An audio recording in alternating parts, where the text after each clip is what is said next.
warahmatullahi wabarakatuh. Jumpa lagi dengan saya Irwan.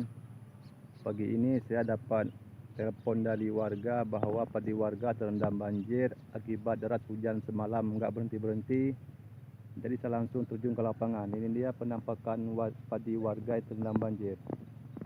Kebetulan kawan kita satu lagi, Auli, tidak bisa hadir karena tadi pagi saya buru-buru pergi.